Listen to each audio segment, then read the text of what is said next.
and now I'm meeting everybody, but I could just imagine, because, you know, we never wanted to hear this. No. Still, we had the paper, the flyer given out, Yeah. you know, still, you know, we are still hoping for the best. Still hoping for the best. And when I found out that we were somewhere, it's yesterday, right? The day they found it, but we got the call, and I was somewhere, and I was like, no, it can't be. I mean, I didn't want to come and tell you. Even though they asked me, I said, no, I can't do that. But now they have been able to identify with the shoes and whatnot. Her purse was right there and so, but this is just crazy. This is just, I mean, this is how crime affects people. This is when somebody's snatched away from a family. If it's sickness, you could live on, yeah? You understand, but you know, God already. God already, and the Lord give it and the Lord take it, but not under these circumstances where somebody snatches you and put you in a car and use a driver and a friend on them and whoever and take us somewhere. And we drove all around there today. We were there for the last few hours, and it just outraged me that this must stop. This have to stop, in the sense that people must have a certain degree of fear before they commit a heinous crime like this. They must know that there are things that we will do to find them, and they must be pursued. But it's so sad that people have no fear, like having a fear for God. They don't have no fear for those in charge. There's no fear. So that's why people just, who's next? It's going to be somebody's daughter. There's going to be somebody's daughter again tomorrow. You can say everything. No, that's okay. What about our loved ones? How could we go through with this trial? Could we trust what's taking place into the world? Yeah, it's true. We continue having this fear about these killers. Yeah. That's all I could say. Thank you. But I just want you to know that we will leave no stone unturned, because we are going to find them. Just how we do with the others, we are going to find them. And whatever information we get, we're going to pass it to the police and pass it to those who are investigating. But what I really wanted to show people is that, what are you going to ask the mother? What are you going to ask her? For her to grieve? How old are you, ma'am? 74. 74. At 74, you getting this kind of bad news? At 74 years, you getting this kind of bad news? A parent, they always say, it's better a parent worst nightmare is to bury their own. It's to bury their own child, to see a cremation, see a funeral procession with their own child. Parents always say, I don't want no child to, I don't want to bury my child. And this is the worst. It's better you go. It's better you, if it's an opportunity to trade places, any parent will say, let me take my, okay, you take my life. Because, I mean, Jamie didn't even live her life. She's a young person. And it's not a matter, you know, they say, well, she's drink, she's lime. But that does not give the right to nobody to do that. It's not a matter whatever might be her nature. People like to lime, people just have fun, people just wire up different. People just live life like, you know, every day is the last. But they're not stealing from you. They're not robbing you. It's that people just enjoying their life. You're not buying no rum for them, they're buying it for themselves.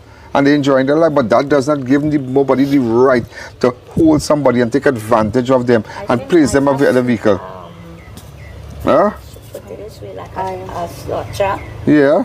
You know, go ahead. Like, excuse me. I just want to say that Jamie's partner has been taking a lot of tone on this, and I really feel I really empathize with him. He has been here, even we went and take him out of the house and bring him up to be with us. He has looked from tip to top to bottom. I spoke to him last week Sunday. Done so much as he's not eating properly, you know, and it's a take effect on him. Even though people might say, well, why you let him go? Why you let her go to a party and then bring her back? But they had a relationship where she would find a way home where you make a call and I'll pick you up, you know, because she wants to lie with her friends, and it's not a matter. It's not a matter. I understand what you're saying. He has been very, very, very, you know, he's mashed up by this very much so. And I need the public to know that, you know, that he is mashed up, and instead of bashing him or be bashing, no, who can bash him? Who will bash him? Support instead. Nobody. Anything? No, he didn't. It's just they had a relationship. They have an understanding.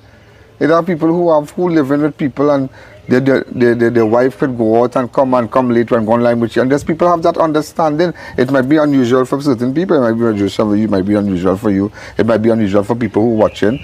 But people just have a different understanding. based on how the relationship is, you understand? But it does not be going back to this again. It does not give the right to nobody to do this. And you telling me this, I mean, the circumstances surrounding that, how her body decompose, her head there. This is craziness. This is crazy. These people must be found and dragged out of their homes and brought to justice.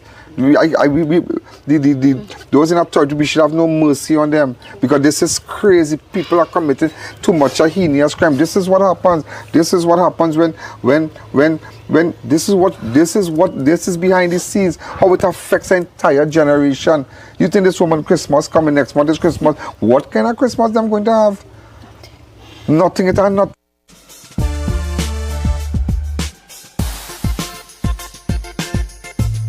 Crime Watch does not end at 7 p.m. It continues on all our platforms, Facebook, YouTube, and on our website. Download the A.N. Alleyne app today. It are no joy, it have nothing, and there are hundreds of families who are in similar predicaments. Maybe they didn't lose their loved one, but they were robbed, they were beaten, they were raped, they were assaulted, they were beaten in a home invasion. There's a lot of people who crime is just having a toll on that. It have no joy. And that is why we have to fix this place. That is why we have to. That's why I have purpose in my heart in finding these people. Finding them, we have to find them. And that's why I was brave enough to go back in the Garden Street West and stand up by the corner and say the man who driving the car that took Jamie living in this road. I can't be scared of them. They have to know. They have to know just how they dealt with Jamie, just how we have to pursue them. Relentlessly, you have to pursue these criminals relentlessly, these gang leaders relentlessly, because everybody just taking it normal and moving on. You understand? Everybody just okay. I'm so sad. People will come, the media will come, papers will come. They go take out all the picture. They go put you up on the papers. Yeah, oh God, yeah, it's sad. But what coming out of this? What is coming out of this? This is not a story. This is actual victims that we are speaking here to, and we have to find these people. So that is why I stopped today, Auntie. That's why I stopped today to tell you, we will find them. Okay, we will find them. To the sister, the twins, we will find them. When I saw the picture, I couldn't rest. No, how you gonna rest? How you gonna rest? How you gonna rest? You seen your sister decomposed body? When I see this body. And you seen the shoes on her foot? Shoes in I give her a pink shoes with a pink socks. A stripe. I still remember me to know I'm there for her. So when I look at it, Way boy. No, it can't work like this. And it's nice, people humble home, everything. How you could do that? How you could do that? How you could do that? So anybody who has information and live in Siparia, they can WhatsApp me on my 294408101 or go to my website on AlleyneLiveStreamYoutubeToday and let us get the information. But this is crazy. We can't take this. We're just not taking this. We're just not taking this. And I mean, we could go on from now to tomorrow, standing here asking questions, how they feel, when last they see, what information they have. But we'll just go on and go on. But what I really wanted to show you today is that how these things, when it happen, how it affects people, how it steals somebody's joy. They don't want to go to work, they don't want to eat. It's a no song we could play on the radio. You don't want to hear nothing again. You don't know when again you could catch yourself. You don't know when. I don't know when to catch myself. I don't know if I'll catch myself by next year, August. I don't know how. When everybody walking and everybody happy for Christmas and walking by the family, it's no joy. Because, and imagine you have to have a closed casket funeral. So you can even see your sister, not to say it was sickness or something happened, but you could see her. You understand? This is crazy. This is something else. So I just want you to know, that how these things are affecting people, how crime is affecting people. And that is why whatever information you have, and that is crucial to solving this case, and you don't wish to speak to me, but you wish to go to the website, AlleyneLiveStreamYoutubeToday website, and send the information, send it to me. And not only this case, all the other cases, persons who are beaten in South Orapooch, all over, in Presal, the coconut vendor, everybody, whatever information you have, this is how we do it. And I'm happy today that we were able to get so much good information just sticking around in Siparia. Because these people need justice. We can't just turn a page and say, well, tomorrow is Saturday and life goes on. No, tomorrow is Saturday, but without your sister. So you all go to church, Andy? Yes, sir. So she used to go to church too? Well, she was to come by me and go to church with me a few days. Yeah. And then after she stopped and she come back down by Tatiana. No, she did tell me she find a church and she went. Well, that's and good. When she went, she come out back. Let me tell you something, and I will tell you this today, right? Yeah. You all are Christians. Auntie, you're Christian. Yeah. She made it right with the Lord before she died. I will tell you why. Always remember the thief on the cross. When he was on the cross and he said, he said, and Jesus said, do you believe who I am? And he said, yes. And he said, remember me when you are in paradise. Remember me. Remember me. So in that fraction, in that 10 seconds, she could have said, Lord, all that I have done, forgive me. And you know that. You understand, Lord, all I have done, forgive me. Forgive me, Lord, forgive me. My last breath, Lord Jesus, forgive me. And that's all she needed. Just that fraction of a confession. And you believe that, and I believe that. Right now I'm praying for her soul to rest in. Her soul is with Jesus.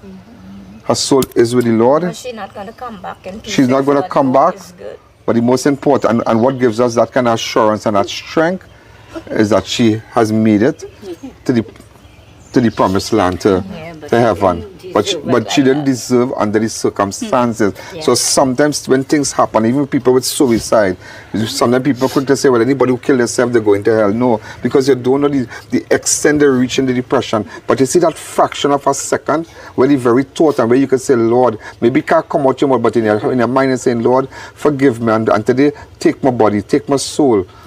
I surrender. I did wrong, but Lord, forgive me today. And my last breath, and you don't know, in her last breath, and I hope that this little message I give you could give you that strength in her last breath, just like the thief on the cross. And because he had that, no matter what the past is like, you see the fraction of your last breath, whatever you say, and in that fraction, I am sure, because her root is Christianity. She knows Bible, she knows him, she knows Sunday school, she knows everything. So even though the prodigal son may have walked far, the moment he made that chance to turn back, God was always watching. They said the Father was watching. So the moment, whatever life she drink, and you can't judge people because they're drinking rum and they're going in a bar and they're this and they're that. And don't let nobody do that. No. Because the woman very well, who had so much her husband, because of what she said, the whole village was saved because of her. So nobody's here to judge nobody. Nobody's here to judge nobody. And so today, let this be your strength.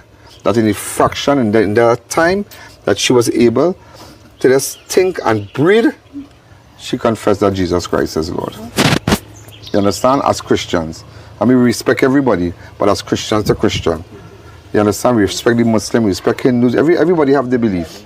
The Muslims have their belief, the Hindus have their believers. But as Christians, like you and I understand, we understand. You understand what I've just said? Christian to Christian. God knows best.